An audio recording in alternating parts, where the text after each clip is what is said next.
E finalmente tivemos o lançamento de Desire the Series, que é a adaptação dessa obra aqui, que é uma obra Omegaverse, ou seja, primeira série Omegaverse. E detalhe, eles já chegaram com os 2 pés na porta, lançando 3 episódios já de cara. Lembrando também que a obra vai ter um total de 16 episódios, até onde eu sei.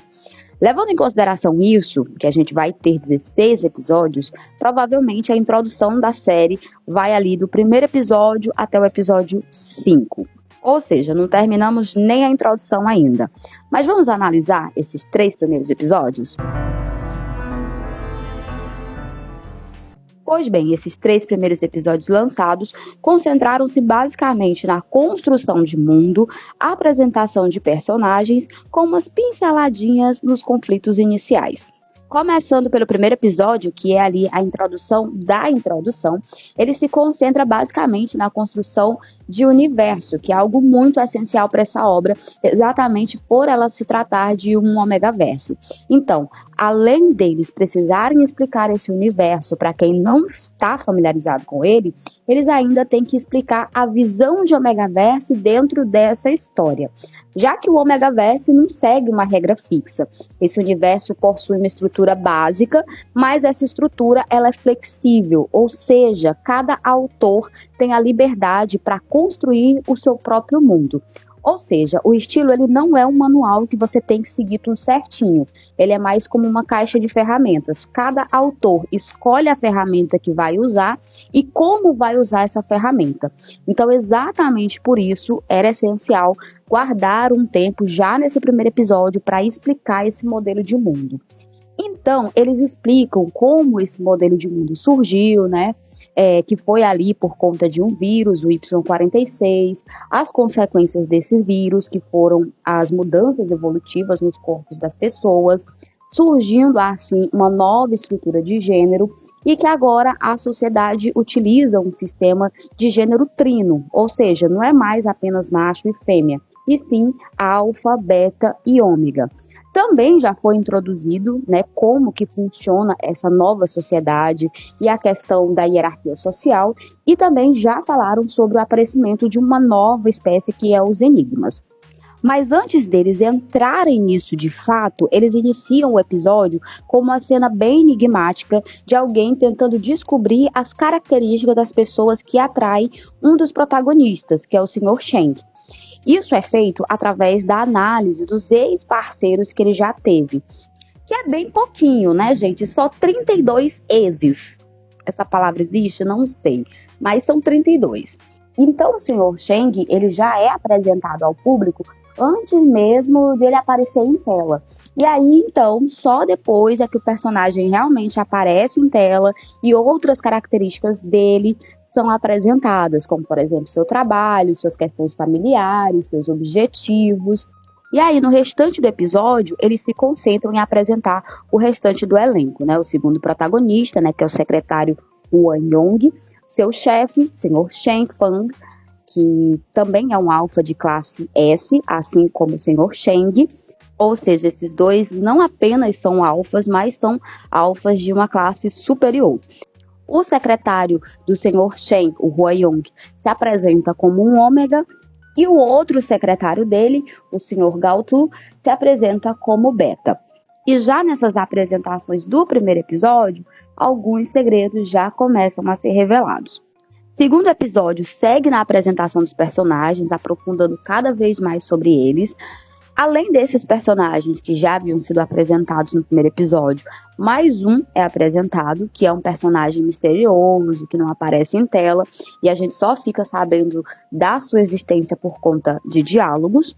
Ah, e outro detalhe, no primeiro episódio eles nos apresentaram duas empresas que são aí chefiadas pelo Sr. Sheng e pelo Sr. Shen.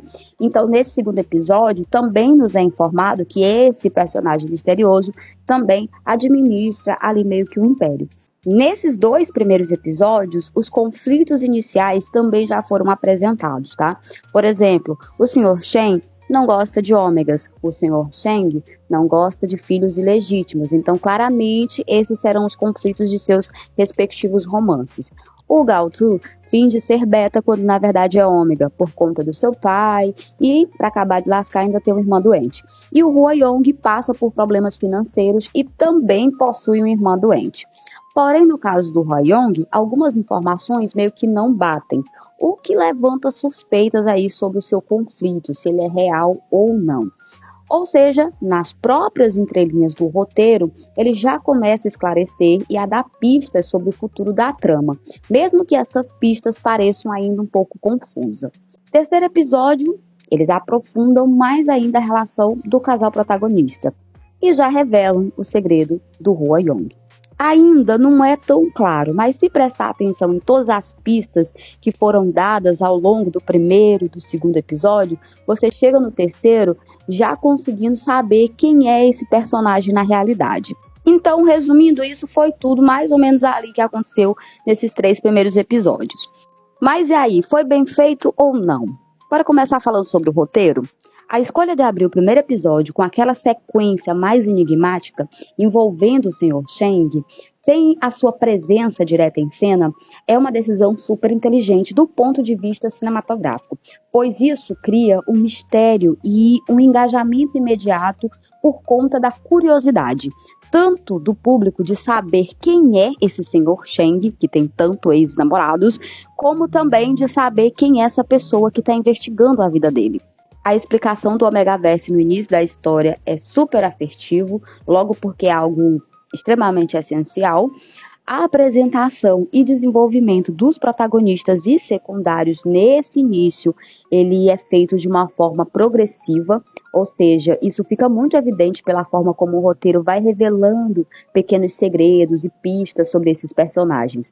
Isso evidencia uma estrutura narrativa que aposta ali na sutileza e na atenção do espectador, ao invés de uma exposição direta. Ou seja, o espectador ele é meio que convidado a prestar mais atenção ao que ele vê em tela, para que assim ele vá montando tipo um quebra-cabeça narrativo.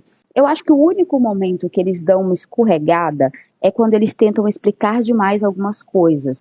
Por exemplo, quando o personagem faz um diálogo muito longo para explicar sobre a doença do seu pai e sobre a sua procura pela cura. Alguns momentos ali também de explicação sobre as empresas. Acho que tivemos ali um excesso de lore-dump. Eu entendo a necessidade de explicar algumas coisas, porém, em alguns momentos, essas explicações elas são muito prolongadas, sabe? Além de, claro, de termos um excesso de muito contar e pouco mostrar. Essa narrativa, principalmente sobre a questão do pai, ela tá aqui para a gente criar uma certa empatia pelo personagem. Porém, como é o primeiro episódio, só contar isso, só falar sobre isso, não é suficiente para fazer com que o público desenvolva empatia. Algumas vezes é necessário mostrar. Então, se a gente tivesse tido alguns flashes mostrando ali ele com o pai, ou até mesmo ao lado do leito do pai, deixaria essa narrativa mais dinâmica e mais fluida. Mas como eles não fazem isso e é uma sequência muito longa, o negócio fica um pouco cansativo e o ritmo narrativo tem uma quebra e vai lá para baixo. Então, mesmo os enquadramentos e o uso de cortes suaves entre os núcleos sugiram um cuidado da direção e manter uma fluidez narrativa, nesses momentos o episódio ainda fica um pouco arrastado. Então, para mim, esse seria o principal problema do primeiro episódio. Mas eles vão melhorando isso ao decorrer do segundo e do terceiro episódio. A fotografia da série, para mim, até o momento, também tá ok. Os tons mais frios, eles são bem predominantes na maioria das cenas, algo comum em séries chinesas, ainda mais com temática empresarial, e ainda mais quando a gente está falando de Omegaverse, né? Esse recurso cria ali um contraste estético com elementos mais quentes, que são utilizados em momentos ali emocionais da história, como, por exemplo, na hora ali de retratar traumas dos personagens ou os seus vínculos familiares ou então cenas mais emocionais. Então a gente tem esse equilíbrio na cartela de cores exatamente para a série não ficar toda muito escura. Atuações para mim tá ok, tá tudo dentro do padrão das atuações chinesas, né, que prezam por uma expressividade mais controlada, mais sutileza emocional, apesar de ainda trazer uma teatralidade, só que até essa teatralidade aqui não é tão expansiva, pelo contrário, ela tá mais por trás ali da postura, dos olhares intensos, do tom de voz e das pausas dramáticas durante o texto. Acho que o que mais me incomoda quando a gente fala de questão de atuação seria em relação à figuração, que é muito parada e muito inexpressiva. Mas até para isso as produções chinesas têm uma justificativa, né? Que seria para manter o foco nos protagonistas ou nos personagens que estão ali dando o texto. Alguns diretores, eles acham que muita movimentação, muita expressão dos figurantes pode meio que roubar a atenção do público. Então, isso pode ser uma escolha estética. Assim também como pode ser que eles sejam parados assim propositalmente, para reforçar a formalidade ou a tensão nos ambientes onde os protagonistas alfas estão presentes. Mas isso é uma questão pessoal minha mesmo, tá, pessoal? Me incomoda, mas, como eu disse, pode ter uma justificativa. Mas é isso, gente. Gostei desses 3 primeiros episódios. Assisti 2 vezes cada episódio para não perder nada, principalmente porque eu percebi, quando eu terminei de assistir o terceiro episódio pela primeira vez, que essa obra ela trabalha bastante com sutilezas. Então, eu voltei a assistir de novo para não perder nada. Mas é uma obra boa, viu? Bem produzida, com um roteiro muito bem escrito. Escorregou um pouco no primeiro episódio, mas logo foi se recuperando. Tá bem fiel à história original, com pouquíssimas modificações, e eu tô bem ansiosa para conferir o próximo episódio. Atuações estão boas, fotografia também tá ok, não é nada extraordinário, mas tá bem feito. Ah, mas tá faltando aprofundamento, tá faltando não sei o quê. Gente, não dá para cobrar muita coisa, porque a gente ainda tá na fase da introdução, e isso vai até o episódio 5, tá? Desenvolvimento mesmo, só a partir do episódio 6. Então, pensando sobre apresentação, tá bem feito. Mas é isso, minha gente. Isso foi o que eu achei desses 3 primeiros episódios dessa série. Comentários estão aí para vocês poderem falar também sobre o que vocês acharam desses episódios e qual a expectativa de vocês para os próximos.